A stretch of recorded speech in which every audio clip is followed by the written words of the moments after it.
नमस्कार साथियों।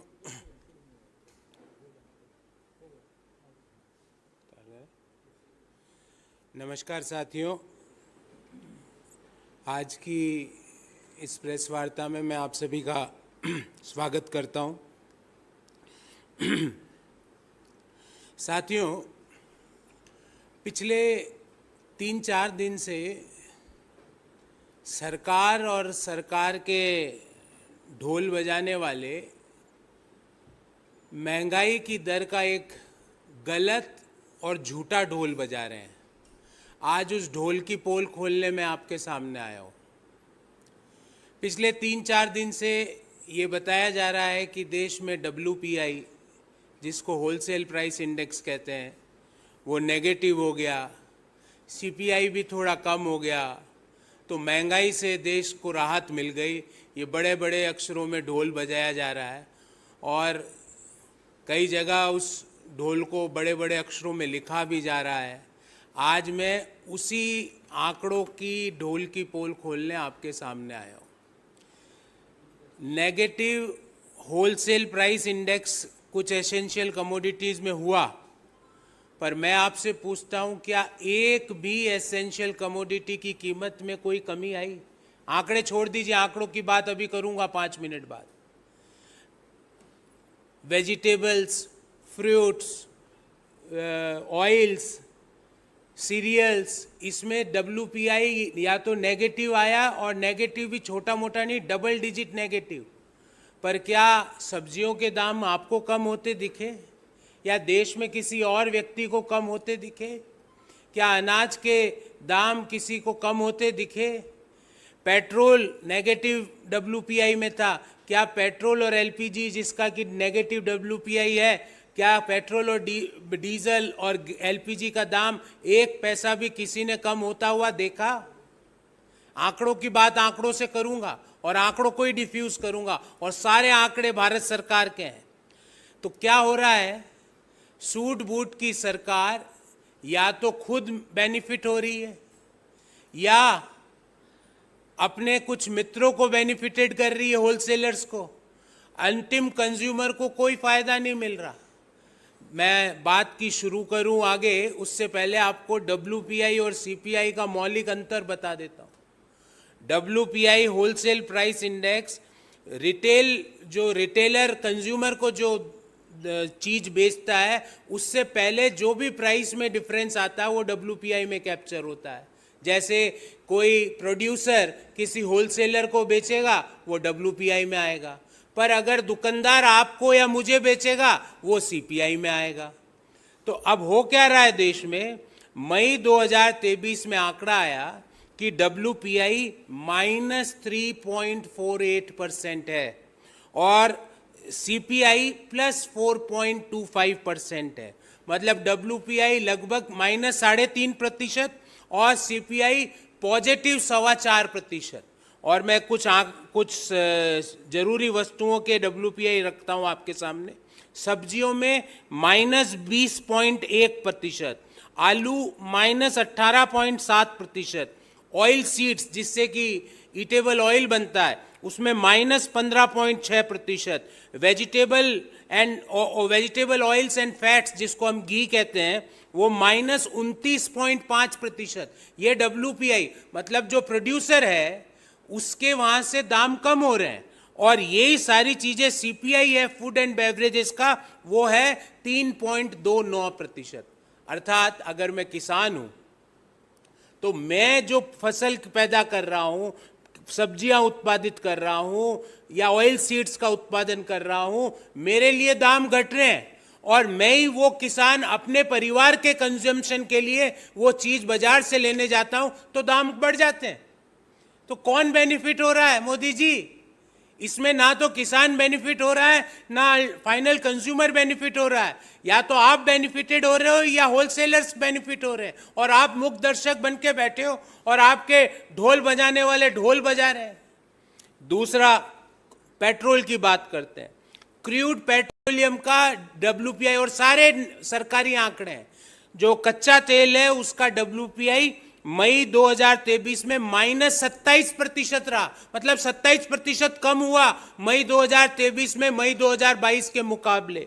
एलपीजी -24.3%, मतलब एलपीजी के दाम लगभग 24.5% मई 2023 में मई 2022 की तुलना में गिरे। पेट्रोल -9.4%, हाई स्पीड डीजल -17%, और वहीं सीपीआई कहता है फ्यूल एंड लाइट में +4.64% की वृद्धि हुई। मतलब कच्चा तेल सरकार खुद मान रही है, ये मेरा आंकड़ा नहीं है, ये जो सरकार ने प्रेस रिलीज जारी करी 14 जून को, उसका आंकड़ा है जिसके बाद ढोल बजाए गए। उस आंकड़े के अनुसार एलपीजी में 24.3% की कमी हुई मई 2023 में मई 2022 की तुलना में। उसके अनुसार पेट्रोलियम में 27% की कच्चे तेल की कमी हुई, पर हमको क्या एक पैसा भी पेट्रोल डीजल एलपीजी सस्ती हुई? एक पैसा भी। वहां पे 27% की कमी एलपीजी में, 24% की कमी एलपीजी, 24.5 की कमी एलपीजी में, 27 की कमी कच्चे तेल में, 9.4 की कमी पेट्रोल में, 17.03% की कमी एचएसडी में। और फायदा क्या कंज्यूमर को मिला? और मैं नहीं कह रहा, सरकार भी कह रही है कि कुछ नहीं मिला, उल्टा दाम बढ़ रहे हैं। फिर आगे चलते हैं साहब, टेक्सटाइल और वियरिंग अपैरल्स, और ये वो कपड़े हैं जो आप और मैं पहनते हैं, वो वाले कपड़े नहीं जिसमें मोदी मोदी मोदी लिखा हुआ, वो वाला जैकेट भी नहीं, वो वाले कपड़े जो कॉमन आम जो साधारण व्यक्ति पहन रहे हैं। टेक्सटाइल की कीमतों में डब्ल्यूपीआई में मई 2023 में -8.28%, अर्थात लगभग 8.25% की कमी होती है। वियरिंग अपैरल में मात्र 1.7% की बढ़ोतरी है। और अगर हम सीपीआई देखें उसका, तो क्लोथिंग एंड फुटवेयर में 6.5% से ज्यादा, एग्जैक्टली बताऊं तो 6.64% की बढ़ोतरी होती है। मतलब प्रोड्यूसर सस्ते में होलसेलर को माल बेच रहा है, पर वही माल रिटेलर हमको सस्ते में नहीं बेच रहा है, उल्टे भाव बढ़ा के बेच रहा है। तो फायदा किसका हो रहा है इस प्रोसेस में, कि कौन पैसा कमा रहा है? प्रोड्यूसर कच्चा तेल का जो एक्सपोर्टर है, वो कच्चा तेल भारत सरकार को सस्ते में दे रहा है। एलपीजी का जो प्रोड्यूसर है, वो भारत सरकार की जो पीएसयूज है उनको गैस सस्ते में दे रहा है। टेक्सटाइल में 8.25% की कमी हुई है प्रोड्यूसर से लेके होलसेलर तक, पर वही टेक्सटाइल का प्रोडक्ट हमको 6.5% से ज्यादा में मिल रहा है, एग्जैक्टली बताऊं तो 6.64%। और ढोल बजाने वाले कह रहे हैं साहब महंगाई कंट्रोल में आ गई। ये कैसा कंट्रोल है? इस बाबत हमारे 4 स्पेसिफिक सवाल है, 4 वेरी स्पेसिफिक क्वेश्चन। और ये जो मैंने टेबल बनाई है, ये टेबल मैं आप सबके सामने आपको दूंगा। ये डब्ल्यूपीआई का आंकड़ा है इस टेबल में, ये सीपीआई का आंकड़ा है इस टेबल में, और दोनों आंकड़े मई 2023 के आंकड़े हैं जो भारत सरकार ने प्रेस रिलीज में 14 जून को जारी किए हैं। अब इस बाबत हमारे 4 स्पेसिफिक सवाल है। पहला, मोदी जी, जब होलसेल मार्केट में कीमतें कम हो रही है तो 140 करोड़ देशवासियों ने ऐसा क्या गुनाह कर दिया आपको वोट देके कि आप उनको उस चीज का बेनिफिट नहीं दे रहे? तो होलसेल प्राइसेस, मान लो इस बोतल का प्रोड्यूसर मैं हूं, होलसेल प्राइस में मार्केट में इस बोतल की कीमत कम हो रही है और मुझे ये बोतल महंगे भाव में मिल रही है, पानी की बोतल। तो इसमें डबल प्रॉब्लम में कौन आया? मैं आया। और डबल प्रॉफिट कौन कमा रहा है? होलसेलर कमा रहा है। कई जगह होलसेलर भारत सरकार है, वो कमा रही है। दूसरी बात, जब सब्जी, आलू और ऑयल सीड्स के भावों में होलसेल मार्केट में 20.12%, 18.7% और 15.6% की कमी हुई, तो मोदी जी, वही किसान अगर वो सब्जी, वो ऑयल सीड से बना हुआ तेल, उस आलू को अपने परिवार के कंजम्पशन के लिए खरीदता है तो वो लगभग 3.25% ज्यादा क्यों देता है? महंगाई 3.29% क्यों है? क्या ये विधि है मोदी जी किसानों की आय दोगुनी करने की, कि किसानों से उनकी प्रोडक्ट सस्ते में खरीदो, होलसेलर्स उस प्रोडक्ट को रखें और रिटेलर्स वो प्रोडक्ट अंतिम कंज्यूमर्स को 3.29% के महंगे भाव में बेचे? तो क्या ये विधि है? इससे तो किसान की आय दुगनी नहीं आधी रह जाएगी, क्योंकि उसका प्रोडक्ट सस्ते में खरीदा जा रहा है और वही प्रोडक्ट वो सेल्फ कंजम्पशन के लिए प्रयोग कर रहा है, तो वो उसके लिए उसको ज्यादा पैसा देना पड़ रहा है। तीसरा सवाल, जब क्रूड पेट्रोलियम और एलपीजी के होलसेल में भाव 27% और 24.3% गिरे, ये मैं नहीं कह रहा, भारत सरकार का आंकड़ा है, तो 1 पैसे का भी दाम में एलपीजी, डीजल और पेट्रोल में कमी हमारे लिए क्यों नहीं हुई? तो वही कहावत हो गई कि मीठा मीठा गप गप, कड़वा कड़वा थू थू। जो मीठा मीठा वहां से कमी हो रही है वो मेरा, और हमको अगर उसका बेनिफिट चाहिए तो आपको और हमको कुछ नहीं मिलेगा। चौथा सवाल, ये सूट बूट की सरकार मुख दर्शक बनी हुई क्यों बैठी है जब होलसेल प्राइस इंडेक्स नेगेटिव में है? और मैंने आपको उन कमोडिटीज का भी विवरण दिया जो आपके, मेरे, हम जैसे करोड़ों साधारण भारतवासियों, देशवासियों के प्रयोग में लाई जाती है। उन वस्तुओं के दाम अगर होलसेल मार्केट में कम हो रहे हैं और रिटेल मार्केट में उन्हीं वस्तुओं के दाम बढ़ते हैं और मोदी सरकार हाथ पे हाथ धरी हुई मुख दर्शक बनी हुई बैठी है, ऐसी क्या बाध्यता है आपकी? ऐसा आपके ऊपर किसका कंपल्शन है? ये ऑयल सीड्स के दाम कम हो रहे हैं और हमारे लिए ऑयल जो खाने का तेल है उसके दाम कम नहीं हो रहे। कौन बेनिफिटेड हो रहा है? आपको और मुझे पता है कि देश में ऑयल का मार्केट कौन रेगुलेट और कंट्रोल कर रहा है। ये उनमें से हम दो और हमारे दो में से एक आदमी है, और मोदी जी मुखदर्शक बन के बैठे हैं। कच्चे तेल की कीमत 27% की कमी हो जाती है, हमारे लिए पेट्रोल और डीजल 1 पैसा भी कम क्यों नहीं होता है? एलपीजी में 24.3% की कमी हो जाती है, हमारे लिए गैस सिलेंडर 1 पैसा भी कम, हमारे लिए उस सिलेंडर के भाव क्यों नहीं होते हैं? इन सवालों का जवाब उन ढोल बजाने वालों को भी और मोदी जी को भी। वित्त मंत्री जी से मैं कुछ नहीं पूछूंगा। वित्त मंत्री जी कह दे कि भाई मुझे नहीं पता, क्योंकि मैं तो सब्जियां खाती नहीं, मैं दाल और चावल खाती हूँ, तो उनसे मैं कुछ नहीं पूछूंगा।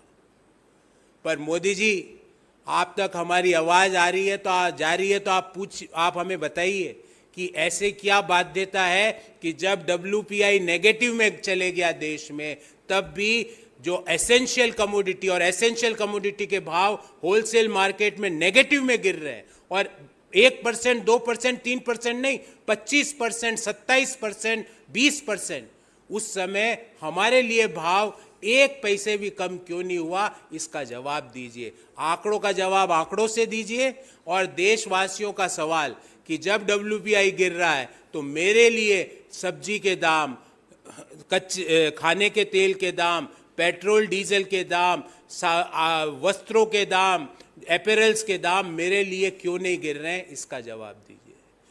Before I take questions from you, I will brief you in English in short. Negative wholesale price index in essential commodities, but still prices for consumers are increasing. Who is getting benefited by all these things? Suit boot की सरकार is either benefiting themselves or wholesalers, but not the final consumers. India's wholesale inflation in May 2023 fell to -3.48% year on year from -0.92% in April 2023. In April also WPI was negative. In May it had further increased. As per Modi government, this was primarily because of fall in prices of mineral oils, basic metals, food products, textile, crude petroleum and natural gas and chemicals. But I am asking you, is any of these commodities, are their prices in retail market had been reduced by even a single 1 paisa? Retail inflation measured by Consumer Price Index is at 4.25% in May 23, according to the latest data from the Ministry of Statistics and Program Implementation. Inflation data on the wholesale price index is calculated by measuring a change in overall prices of goods before selling it at retail prices. In contrast, the Consumer Price Index or CPI measures the changes in the price level of a basket of consumer goods and services bought by final consumer. So this is the basic difference between WPI and CPI. WPI is the inflation when the product is sold from the producer to the wholesaler, and CPI is the inflation when the product is sold by the retailer to consumer. Now, I had made a list of items in which WPI had fallen by more than 10%, and I had written their corresponding CPI data for the month of May 2023. As per this list, vegetable prices were reduced in the wholesale market by 20%, potato prices by 18%, oilseed prices by 15.6%, vegetable oils and fats reduced in wholesale market by 29.5%. But in the retail market, the food and beverages inflation is plus 3.29%. मतलब किसान सस्ते में बेच रहा है और वही किसान जब उपभोक्ता बनता है तो वो महंगे में खरीद रहा है और हम महंगे में खरीद रहे हैं. तो बिचौलिए बीच का माल खा रहे हैं और मोदी जी शांति धारण करके मुख दर्शक बन के बैठे हैं. Second, crude petroleum prices in the wholesale market reduced by 27%. LPG prices reduced by 24%. Petrol prices reduced by 9.4%. And high-speed diesel price by 17.03% in wholesale market. But the same retail inflation of fuel and light is 4.64%.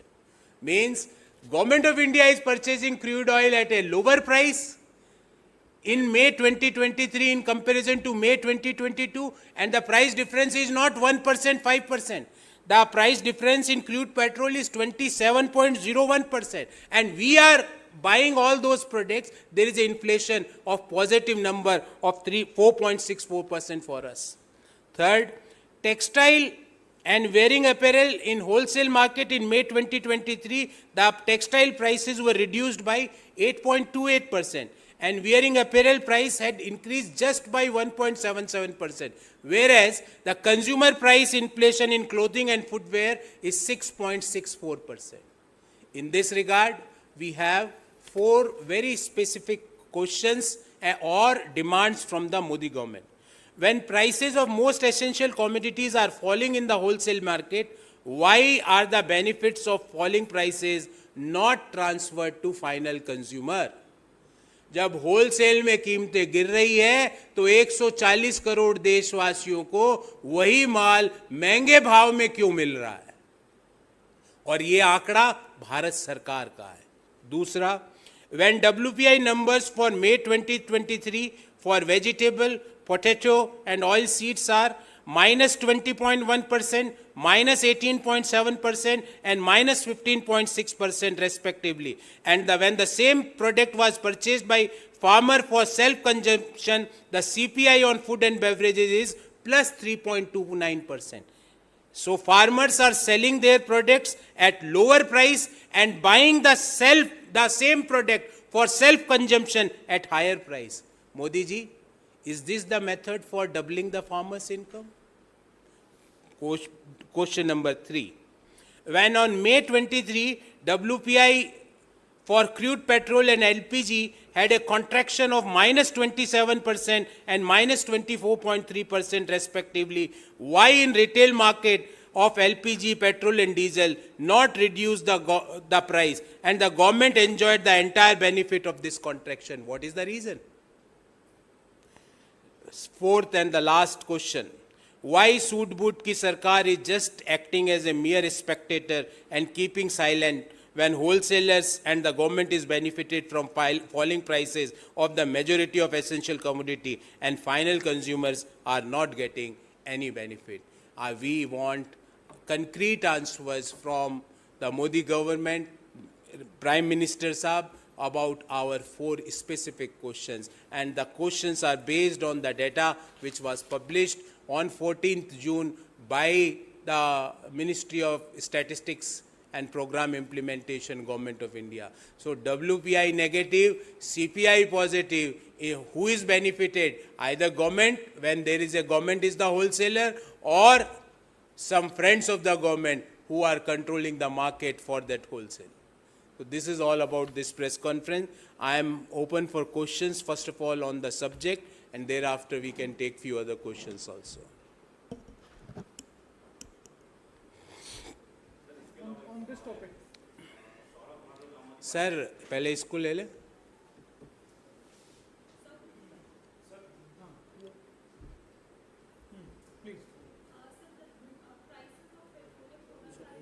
Question repeat कर देना क्योंकि उनको पता लग जाता है कि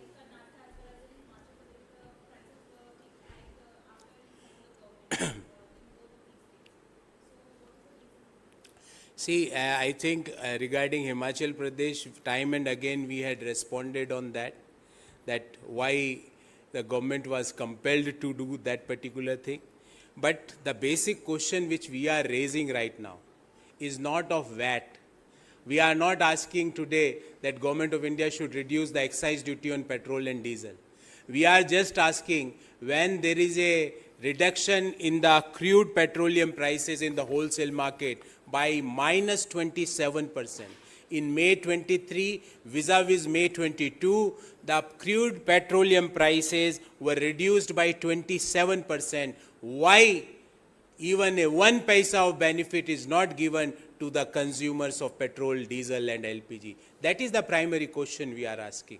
We are not today interested in whether to have petrol and diesel in the GST, under the ambit of GST, or state governments are doing, or Madhya Pradesh is having the highest VAT in the country as far as the petrol and diesel. We are not going into that तू मैं debate. पर 27% सस्ता मिल रहा उसका तो दे दो benefit. हम आज ये नहीं कह रहे कि कौन सा स्टेट क्या वैट ले रहा है. Bharatiya Janata party ruled states के सारी लिस्ट बनाऊंगा तो जो first 10 high VAT levying states हैं उसमें आपको 5 से 6 बीजेपी और बीजेपी के अलायंस पार्टनर्स मिलेंगे. हम वो बात नहीं कर रहे आज. हम कह रहे हैं 27% कच्चे तेल होलसेल मार्केट में आपके आंकड़ों के अनुसार गिरा है, तो 1 पैसा भी पेट्रोल और डीजल का दाम हमारे लिए कम नहीं क्यों नहीं हुआ. हम ये पूछ रहे हैं कि जब सब्जियों के दाम होलसेल मार्केट में 20% गिरे, आलू के दाम 18% गिरे, ऑयल सीड के दाम 15.6% गिरे, जो वेजिटेबल ऑयल्स एंड फैट्स जिसको हम घी कहते हैं उसके दाम 29% होलसेल मार्केट में गिरे, क्या घी के दाम 1 रुपये भी आपके लिए या मेरे लिए कम हुए? ऐसा क्यों? कच्चे तेल का बेनिफिट गवर्नमेंट ले गई, इनके बेनिफिट होलसेलर बिचौलिए ले गए. जो टेक्सटाइल के दामों में कमी आई उसके भी बेनिफिट बिचौलिए ले गए. आप और मेरे को 1 पैसे का बेनिफिट मिलता नहीं है. और ढोल बजाने वाले ढोल और नगाड़े पीट रहे हैं, उनका ढोल फट गया ये सुन के कि हमको बेनिफिट मिल नहीं रहा सीपीआई में, और डब्ल्यूपीआई होलसेल मार्केट में प्राइसेस कम हो रही है. मतलब इससे ज्यादा किसान के लिए दुर्भाग्य का दिन क्या होगा कि उसकी फसल सस्ते भाव में बिक रही है और वो अपने खाने के लिए वही फसल बाजार से लेता है तो वो महंगे भाव में मिल रही. सीपीआई में पॉजिटिव, डब्ल्यूपीआई में negative. Is this the way of doubling farmers income? इससे तो फार्मर्स इनकम डबल नहीं, उनकी इनकम आधी करने की योजना है ये. This is not the scheme for doubling the farmers' income. By this method, the farmers' income is going to be halved.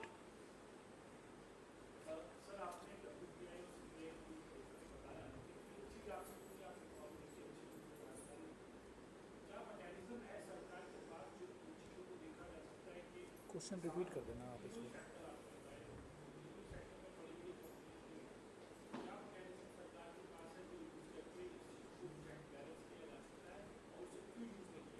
नहीं, आपने ये पूछा मुझसे कि भाई WPI नेगेटिव है और CPI पॉजिटिव है, तो सरकार क्या मेजर्स लेके इसका WPI नेगेटिव का फायदा कंज्यूमर्स को दे से, यही सवाल है। बिल्कुल सीधा सा है। जब कच्चा तेल आप सस्ते में खरीद रहे हो तो डीजल पेट्रोल के दाम क्यों नहीं घटाते? क्योंकि आपको वो घटाने नहीं है, आप वो घटाना नहीं चाहते। आपके मन में ये है कि ये पूरा फायदा मैं लूं। जब किसान से सब्जी, आलू, घी, ऑयल सीड्स ये सस्ते में मिल रहा है, तो आप रेगुलेट क्यों नहीं करते कि जब सब्जियां 20% की कमी किसान से 20% कम भाव में खरीदी जाती है और वही सब्जी हमको 3.5% ऊंचे भाव में बिक जाती है, ऐसा क्यों? तो इधर गवर्नमेंट की इंटरफेरेंस चाहिए ना, वो तो मूक दर्शक बने हुए बैठे हैं। तो क्या ये प्रोसेस है डबलिंग ऑफ फार्मर्स इनकम का? टेक्सटाइल का आपको उदाहरण देता हूं कि 8.2% होलसेल मार्केट में टेक्सटाइल के भाव गिर जाते हैं और हमारे लिए जो साधारण कपड़े जो हम और 140 करोड़ लोग देशवासी पहनते हैं उसके दाम 6.6% से बढ़ जाते हैं। और सरकार इंटरवेंशन क्यों नहीं करती है? सरकार चाहे तो इमीडिएटली क्या पेट्रोल डीजल के दाम इसी अनुपात में कम नहीं किए जा सकते? तो ये CPI भी यहाँ पे 0 हो जाएगा या नेगेटिव आ जाएगा। जब आपका कच्चा तेल आप सस्ते में खरीद रहे हो और आप पेट्रोल और डीजल के दाम भी उसी अनुपात में कंज्यूमर्स के लिए कम कर दोगे तो ये CPI भी नेगेटिव में आ जाएगा। आप जब सब्जियां के भाव घटे हैं तो आपको इंटरफेयर करके उन बिचौलियों के बीच में इंटरफेयर करना पड़ेगा जो सस्ते भाव में किसानों से सब्जी खरीद रहे हैं, सस्ते भाव में किसानों से ऑयल सीड खरीद रहे हैं, सस्ते भाव में किसानों से आलू खरीद रहे हैं, सस्ते भाव में किसानों से घी खरीद रहे हैं और वही चीजें हमको महंगे भाव में बिक दे रही जा रही है। और दुर्भाग्य की बात यह है कि अगर मैं मान लीजिए कि फूल गोभी का उत्पादन करने वाला किसान हूं तो मेरे को फूल गोभी मैं सस्ते में दे रहा हूं और मेरे को अगर मेरे सेल्फ कंजम्पशन के लिए आलू चाहिए तो वही आलू मैं महंगे में खरीद रहा हूं। अगर मेरे को मेरे सेल्फ कंजम्पशन के लिए खाने का तेल चाहिए तो वो खाने का तेल मैं महंगे में खरीद रहा हूं। तो गवर्नमेंट, आज मैं वैट और एक्साइज ड्यूटी की बात नहीं कर रहा हूं। टैक्सेस जो लगाए हैं 2014 की तुलना में डीजल पर 2.5 गुना, पेट्रोल पर लगभग 2 गुना, उसको कम करने की वो लूट तो चालू है।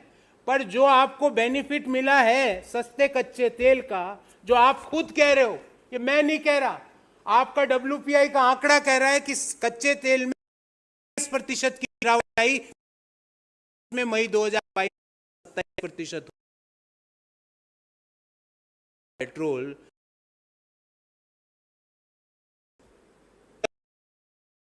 कमी क्यों नहीं हुई? 73 हो जाएगा, ये भी नेगेटिव होगा।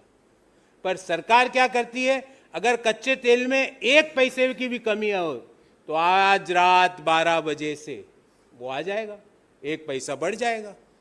पर कच्चे तेल में 27% की कमी हो जाती है मई 2023 में मई 2022 की तुलना में 1 पैसे की कमी का पेट्रोल और डीजल आपको और मुझे सस्ता नहीं मिलता। तो गवर्नमेंट की इंटरफेरेंस की जरूरत है, ये कि ये प्रोपोर्शनल, या तो होलसेलर नेगेटिव WPI का फायदा उठा रहे हैं या सरकार उठा रही है, और दोनों को चेक करने की जरूरत है। पर मोदी सरकार को कोई मतलब नहीं महंगाई से, वो तो ढोल बजा रहे हैं महंगाई कंट्रोल में हो गई। अब आप बताइए, वेजिटेबल -20%, खाने का वेजिटेबल ऑयल्स एंड फैट्स -29.5%। क्या खाने के तेल में 29% की कमी आई मई 2023 में मई 2022 की तुलना में? क्या हमारे लिए खाने का तेल 1 रुपया भी कम हुआ उसके दाम? हमारे लिए तो बढ़े हैं। तो that is what we are saying.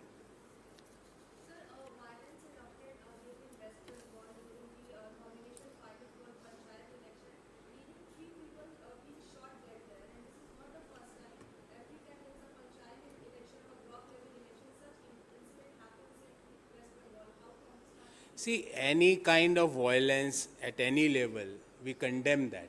Any kind of violence.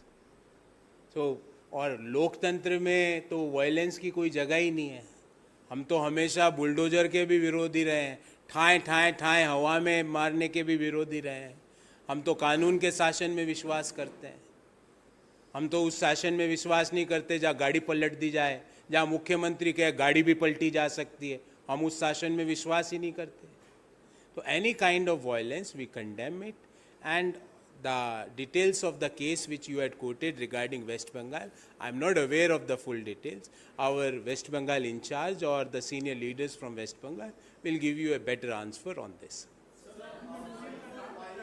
एक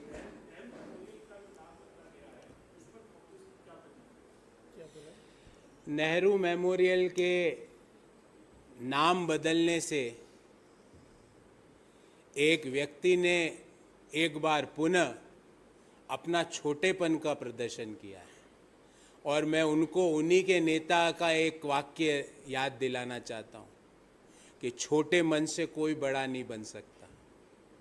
जो व्यक्ति दूसरों का नाम मिटा के खुद का नाम आगे करना चाहता है, भारत की संस्कृति और भारत के लोग ऐसे लोगों को महान और बड़ा नहीं मानते हैं। पिछले 59 साल से नेहरू मेमोरियल लाइब्रेरी एक मैं कहता था सारे थिंक टैंक और सारे रिसर्चर्स के लिए एक हब था, जहाँ पे अद्भुत किताबें, अद्भुत लिटरेचर रखा जाता था। लोग उसका प्रयोग करते थे लोकतंत्र की मजबूती के लिए, संविधान की मजबूती के लिए, जो हमारी स्पिरिट ऑफ डेमोक्रेसी है उसकी मजबूती के लिए उन चीज़ों का प्रयोग किया जाता था, और उन चीज़ों को पढ़ पढ़ के लोग आगे उसको नेक्स्ट जनरेशन को पास ऑन करते थे। पर एक व्यक्ति को लगा कि मैं पंडित जी का नाम वहाँ कैसे रहने दूँ, क्योंकि मुझे तो पंडित जी के नाम को हटाना है, पर 140 करोड़ लोगों के दिल में जो पंडित जी का नाम लिखा जा चुका है उसको कैसे हटाओगे। और ये सब करके मैं उन व्यक्ति को कहना चाहता हूँ, ये सब तुच्छ और छोटी हरकतें करके आप पंडित जी का नाम और बढ़ा रहे हो। आप पंडित जवाहरलाल नेहरू जो भारत के शिल्पकार हैं, जिसको आने वाले 1000 साल तक भारत का शिल्पकार माना जाएगा, आपके नाम बदलने से कुछ नहीं होगा।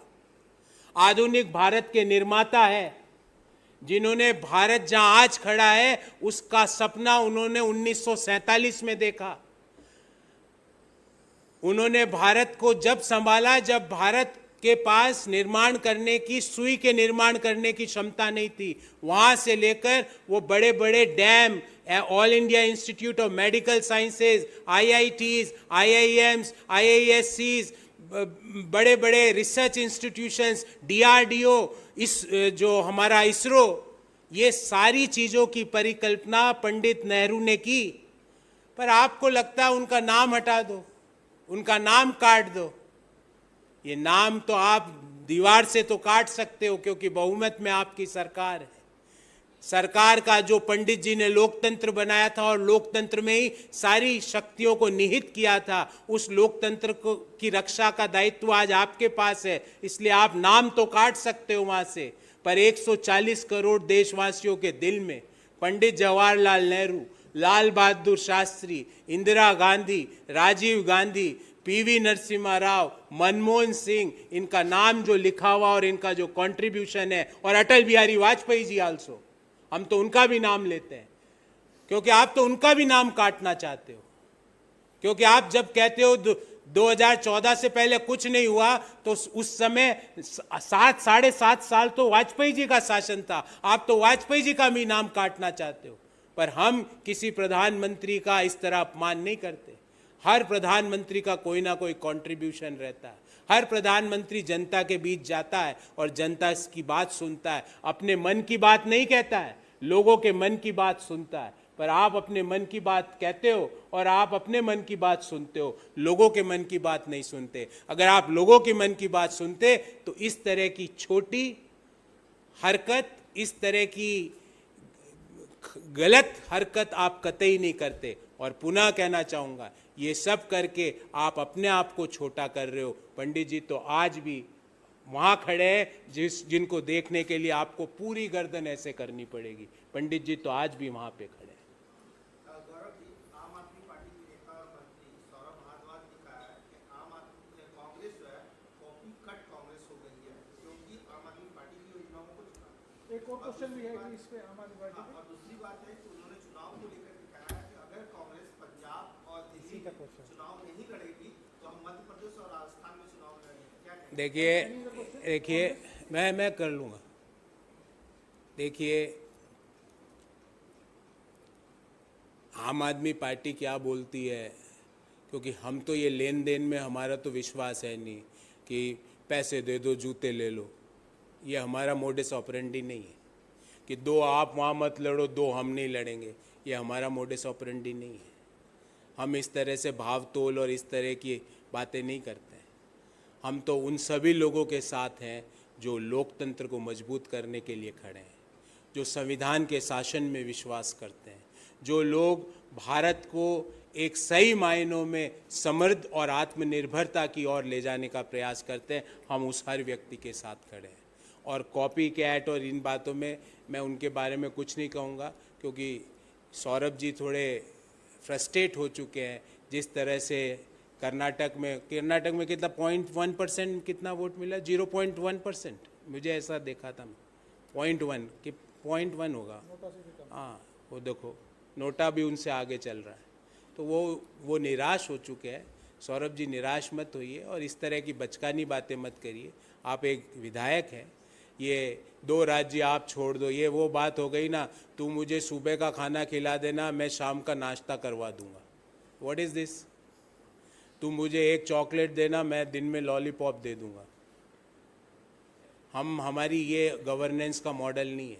हमारा गवर्नेंस का मॉडल लोगों की आवाज़ को आगे बढ़ाना है। हमारी गवर्नेंस का मॉडल लोकतंत्र के मूल्यों के अनुसार शासन व्यवस्था करना है। हमारी गवर्नेंस के मॉडल में महिलाओं को सशक्त करना, और जो हमने कर्नाटक में करके दिखाया, पूरे कर्नाटक में महिलाओं के लिए मुफ्त बस सेवा चालू हो चुकी है। आपको कर्नाटक में कहीं से कहीं जाना है, मुफ्त बस सेवा है वहाँ महिलाओं के लिए। तो ये हमारे गवर्नेंस के मॉडल है। हमारा गवर्नेंस का मॉडल वो नहीं है कि एक मुख्यमंत्री दारू की ऐसी अवस्था में फ्रैंकफर्ट में पहुंच जाता है कि उसको फिट टू फ्लाई नहीं माना जाता है। वो हमारे गवर्नेंस का मॉडल नहीं है। हमारे गवर्नेंस का मॉडल वो भी नहीं है कि 3 जो हम कह सकते हैं मंत्री दिल्ली सरकार के 2 मंत्री बिहाइंड द बार्स हैं और वो वहाँ पे बैठे बैठे शहीद आजम भगत सिंह बनना चाह रहे हैं कि हम तो वो हो गए, हमने तो सब कुछ नेछावर कर दिया है। ये सब बातों का मैं आज कोई डिटेल उत्तर नहीं देना चाहता, पर मैं आपको ये ज़रूर कहना चाहता हूँ कि हमारा गवर्नेंस का मॉडल हम उन सभी लाइक माइंडेड पार्टीज़ के साथ खड़े थे, खड़े हैं और खड़े रहेंगे। जो लोगों की क्वालिटी ऑफ लाइफ को इम्प्रूव करना चाहते हो, जो इन्फ्लेशन के खिलाफ कड़ा कदम उठाना चाहते हो, जो बेरोजगारी को ख़त्म करना चाहते हो, उन पार्टियों के साथ नहीं जिन्होंने पिछले 10 साल में PSUs के 2.5 लाख पदों को समाप्त कर दिया। आपको पता है ये बात? 2.5 लाख पद PSUs के नौकरियां ख़त्म कर दी गई है। वैकेंसी नहीं, वो पद ही उड़ा दिए गए। तो उनके साथ हम नहीं खड़े। हम उन लोगों के साथ खड़े हैं जो युवाओं को रोजगार देने की बात करते हो, जो महंगाई पर कड़ा प्रहार की बात करते हो, जो संविधान और लोकतांत्रिक मूल्यों के अनुसार शासन व्यवस्था को आगे बढ़ाने की बात करते हो। इससे ज़्यादा अभी कुछ नहीं।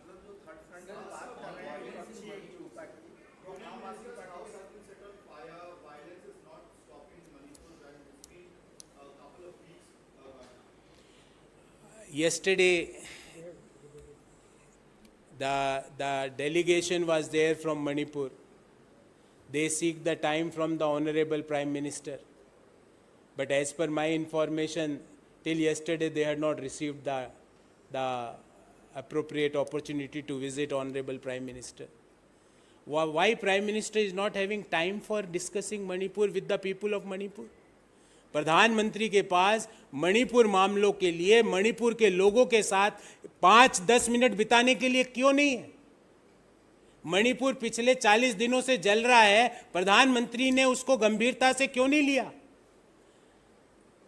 क्यों प्रधानमंत्री हाथ पे हाथ धरे हुए बैठे? क्या उनसे शासन व्यवस्था नहीं संभल रही मणिपुर की? ऐसा क्या इश्यू है, क्या दबाव है कि स्पेक्टेटर बन के आप बैठे हो? आप सिर्फ देख रहे हो। लोग चिल्ला रहे हैं, मणिपुर जल रहा है, लोगों के घरों में आग की तस्वीरें दिल्ली के अखबारों में प्रकाशित हो रही है और प्रधानमंत्री के कलेजे में कोई भी संवेदनशीलता नहीं जाग रही। हम मांग करते हैं एक बार पुनः कि प्रधानमंत्री जी, मणिपुर भी भारत का बहुत इंपॉर्टेंट राज्य है। हो सकता है आपके लिए पॉलिटिकली ज्यादा इंपॉर्टेंट नहीं हो, पर हमारे लिए और 140 करोड़ देशवासियों के लिए मणिपुर बहुत इंपॉर्टेंट राज्य है। मणिपुर का भी प्रधानमंत्री के समय पर उतना ही अधिकार है जितना अन्य किसी राज्य का है। और यदि मणिपुर 40 दिन से जल रहा है और प्रधानमंत्री हाथ पे हाथ रख के मुख दर्शक बन के बैठे हैं, तो ये प्रधानमंत्री की और सरकार की नाकामी दर्शाता है। और ऐसी नाकाम सरकार को पद पर रहने का, सरकार में बने रहने का कोई हक नहीं है, जो 40 दिन से एक राज्य जल रहा है और वो सरकार उसके लिए 1% भी सुधार का प्रयास नहीं कर रही है। लोग आके दिल्ली आके मिलना चाह रहे हैं और प्रधानमंत्री समय नहीं दे पा रहे हैं।